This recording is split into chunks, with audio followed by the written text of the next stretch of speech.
Halo, assalamualaikum warahmatullahi wabarakatuh. Bertemu kembali dengan saya di pelajaran ilmu pengetahuan alam. Nah, kemarin kita sudah bahas tentang listrik dinamis. Tepatnya adalah arus listrik, terus kuat arus listrik, hukum Ohm dan hukum Kirchhoff. Nah, untuk kali ini kita akan bahas tentang energi dan daya listrik. Oke, teman-teman coba lihat gambar apa ini? Ya. Oh, kabel Bu yang disambungkan ke steker atau ke stop kontak. Apa fungsinya? Untuk mengalirkan arus listrik. Kenapa arus listrik bisa mengalir? Oke, kita sudah bahas ya, bahwa arus listrik bisa mengalir karena terjadi beda potensial. Ada aliran dari potensial tinggi ke potensial yang rendah. Nah, untuk mengalirkannya kita butuh sebuah sumber listrik, atau yang kita butuhkan adalah energi listrik. Nah, oke. Energi listrik itu sendiri yang merupakan energi yang bersumber dari muatan listrik yang menimbulkan sebuah medan arus listrik statis atau pergerakan sebuah elektron untuk menghantarkan sebuah arus listrik pada sebuah zat. Ya, yang mengalir dari satu titik ke titik yang lain. Oke. Nah, di rumah biasanya kita pastinya menggunakan listrik ya. Kita menggunakan energi listrik sehari-hari. Ya, tidak luput kita dari yang namanya listrik. Buat apa saja? Buat penerangan ya, terus buat sumber energi. Pastinya kita punya kendaraan kan, kendaraan bermotor. Ya, nah untuk menggerakkannya kita butuh sumber energinya. Salah satunya adalah aki ini. Terus sebagai penghasil panas. Sekarang kalau masak itu kita biasanya itu menggunakan magic jar ya, terus penghasil gerak, penghasil suara buat sarana olahraga dan sarana kesehatan. Oke. Nah, sekarang kita mau lihat juga nih ya, perubahan bentuk energi dan pemakaian energi untuk apa saja ya kira-kira. Teman-teman, seperti yang kita ketahui bersama bahwa energi itu tidak bisa diciptakan dan tidak bisa dimusnahkan, tapi dia bisa diubah ke bentuk yang lain. Nah, terjadi sebuah perubahan energi. Energi listrik berubah menjadi energi panas. Contohnya adalah magic jar, magic comb, setrika listrik ya. Energi listrik berubah menjadi energi gerak. Contohnya adalah kipas angin, bor listrik, motor listrik. Energi listrik berubah menjadi energi bunyi. Contohnya adalah radio, tape recorder. Energi listrik berubah menjadi energi kimia. Contohnya adalah aki tadi ya, aki. Terus ketika kita mengisi baterai kita, baterai handphone, itu pada saat ngecas, ya terjadi aliran listrik. Itu ada perubahan energi listrik menjadi energi kimia. Ada lagi adalah energi listrik yang berubah menjadi energi cahaya, seperti lampu pijar, lampu neon, lampu merkuri yang di pinggir-pinggir jalan itu ya. Oke. Untuk mengukur besarnya energi listrik ini, kita bisa lakukan pada saat terjadi perubahan energi listrik menjadi energi kalor. Nah, besarnya energi listrik ini berbanding lurus. Berbanding lurus dengan apa? Dengan tegangan listrik atau beda potensial, waktu, dan kuat arus. Atau secara matematis bisa kita tuliskan seperti ini. Ya. W untuk energi, ya energi atau usaha di sini sebuah tarikan, sebuah dorongan untuk memindahkan benda dari satu titik ke titik yang lain. Itu usaha ya. Kalau dalam dunia ekonomi, mungkin usaha itu adalah sebuah upaya kita untuk menghasilkan, mendapatkan sesuatu. Nah, sama halnya dengan dunia IPA ya di sini. Nah, usaha atau energi ini adalah kemampuan kita, ya kemampuan listrik untuk mengalirkan ya arus listrik. Nah, secara matematis bisa kita tuliskan usaha atau energi ini dia berbanding lurus dengan apa? Dengan beda potensial, arus listrik dan waktunya. Jadi W itu adalah untuk energi listrik dengan satuan joule. V itu untuk tegangan atau beda potensial, sedangkan T adalah untuk time atau waktu. Satuannya adalah sekon. Oh, ini ada R ya, R. Ternyata kita bisa juga ubah ya. Dari rumus seperti ini kita bisa ubah dengan mengkaitkannya dengan hukum Hukum Ohm. V sama dengan I dikali R. Nah, untuk V ini bisa kita ubah jadi I dikali R. I, R, I, T. Irit. Wah, irit nih. Karena I-nya ada 2, boleh kita kuadratkan. I kuadrat RT. Atau, kalau I-nya belum diketahui, kita ubah. I sama dengan V per R. Ya kan? Nah, langsung kita masukkan nih. Jadi, I-nya ini kita ganti dengan V. Karena V-nya ada 2, ya, V-nya ada 2 nih. Berarti V-nya kuadrat dikali T per R. Oke, seperti itu. Nah, sekarang kita mau lihat contoh soalnya. Yuk. Oke, untuk contoh soalnya. Sebuah peralatan listrik dipasang pada tegangan listrik sebesar 12 volt. Dan arus listrik yang mengalir adalah 750 mA. Hitunglah besarnya energi listrik yang dibutuhkan dalam waktu 1 menit. Oke, ingat untuk menjawab soal kita lihat clue-nya. 12 volt, 750 mA dan 1 menit. Oke, diketahui, apa yang diketahui? Volt berarti tegangan. Tegangannya 12 volt. Oke, ya. Terus apa? Seperti itu ya. Terus apalagi yang diketahui? Di sini adalah arus 750 miliampere, sorry. Nah, ini harus kita ubah nih.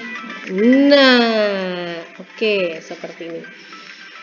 Nah, ini harus kita ubah. Ini kenapa? 0,75 ampere dari apa? Dari miliampere. 1 miliampere itu sama dengan 0,001 ampere, ya. Karena itu kita langsung pindahkan komanya 1, 2, 3. Jadi 0,75. Oke. Terus untuk time-nya ini 1 menit, tapi satuannya kita harus ubah menjadi detik. Paham ya? Yang ditanyakan adalah W. Langsung masuk aja rumusnya. W sama dengan V kali I kali T. Hasilnya adalah ini dia, 540 Joule. Paham ya sampai di sini? Oke, lanjut.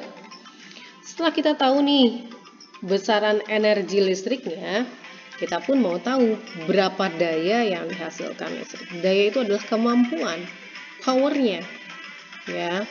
Nah, daya merupakan energi listrik, ya. Energi listrik yang dibutuhkan atau diperlukan untuk mengalirkan listrik dalam satu waktu. Kalau secara matematis kita bisa tuliskan begini. P ini untuk daya, asalnya dari power, kekuatan ya. Nah, yaitu perbandingan antara apa? Antara energi listrik dengan waktu. Atau W-nya, karena tadi W-nya kita sudah tahu ada rumus W sama dengan V kali I kali T. Boleh kita ganti. W sama dengan P sama dengan, itu kan W ya. W-nya kita ganti V kali I kali T per T. Karena T-nya sama bisa kita coret. Nah, jadi daya itu V dikali I, boleh. Kapan kita harus memakai rumus ini? Tergantung soalnya ya. Oke. P itu untuk daya listrik atau watt satuannya. W itu untuk energi dengan satuannya adalah joule. I itu adalah arus listrik satuannya ampere dan T untuk waktu satuannya sekon.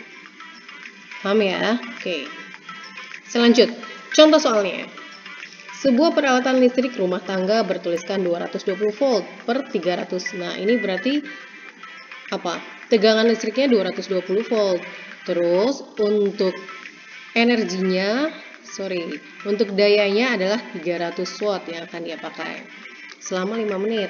Oke, hitunglah kuat arus dan besarnya energi. Kuat arus nih, kuat arus. Ya. Kuat arus V sama dengan 220 volt. P-nya ya, dayanya 300 watt. T-nya 5 menit. Kita jadikan 300 detik. Berapa kuat arusnya? Oke, yang ditanyakan ada 2. 1, 2. Kuat arus dan besar energi. Kita hitung dulu kuat arusnya. Kita ingat rumus daya. Oke, karena belum diketahui I-nya, kita ubah. Oke, kita ubah P V dikali I. Seperti itu ya. Berarti kalau yang ditanyakan I, P per V. Oke, hasilnya adalah 1,36 ampere. Tapi belum berhenti sampai di sana, karena masih ada yang ditanyakan, yaitu adalah besarnya energi. Besarnya energi yang mengalir, W, ya, energi adalah W. Kita masukkan V kali I kali T. Ya, boleh seperti ini, boleh juga langsung karena dayanya sudah diketahui tadi ya. Dayanya 300, T-nya 300. Jadi 90.000 joule. Kita jadikan ke kJ, kilojoule. Kita bagi 1000 ya, coret, seret. Nah, 90 kJ, kilojoule. Oke, teman-teman, di rumah kita pastinya bukan cuma satu alat elektronik, tapi banyak ya. Lebih dari 2 bahkan. Nah, kita mau lihat nih bagaimana perhitungan daya listrik dalam kehidupan kita sehari-hari. Oke, nah bagaimana caranya? Yaitu kita bisa memakai rumusan seperti ini. Ya, kita mau tahu berapa rupiah yang harus kita keluarkan. Yaitu kita pertama adalah menghitung energinya dikali tarif 1 kWh, kilowatt per hours, ya. Satuannya adalah kWh selama 30 hari. Kalau kita mau tahu itu selama 1 bulan. Oke. Nah, ini alat ukurnya ya, kWh ya, pasti tahu. Contohnya seperti ini. Sebuah rumah memakai 5 lampu dan masing-masing lampu sebesar 25 watt. Dan dinyalakan selama 10 jam setiap harinya. Hitunglah energi yang dipakai dan berapa besarnya pemakaian jika biaya 1 kWh itu Rp200 selama 1 bulan. Nah, langsung saja diketahuinya adalah P 25 watt, waktunya 10 jam. Langsung kita masukkan rumusnya. Nah, di sini 5, dari mana 5? Karena ada 5 lampu. Oke, hasilnya adalah 1250 watt hours. Tapi kita akan ubah menjadi kWh. Dibagi 1000 ya, 1, 2, 3, 1,25. Jika 1 bulannya 30 hari, maka besarnya energi tinggal kita kalikan 30. 37,5 kilowatt hours. Terus 1 kWh-nya katanya Rp200. Tinggal kita kali Rp200. Jadi 7.500. Coba sekarang kalian bayangkan, kalau 1 kWh-nya itu 1.400 seperti yang kita miliki sekarang ya. 1.400. 5 buah lampu sudah berapa? Belum lagi peralatan elektronik yang lain. Ya, sudah berapa rupiah yang harus kita keluarkan? Untuk apa? Untuk membiayai penggunaan listrik kita itu. Ya, karena itu sudah semestinya kita harus melakukan upaya menghemat energi dan daya listrik ini. Tipsnya adalah memakai lampu TL yang hemat energi sebagai pengganti dari lampu pijar. Karena terbukti ternyata lampu TL itu lebih hemat energi. Kedua, mematikan listrik yang tidak dipakai. Ketiga, memakai peralatan listrik yang mempunyai daya yang kecil. Ya, seperti itu. Ya, teman-teman, semakin banyak kita menggunakan daya listrik, semakin banyak biaya yang kita keluarkan. Kedua adalah energi listrik itu, pusat energi listrik atau pembangkit listrik itu dipompa atau dibangkitkan oleh energi fosil. Contohnya adalah apa?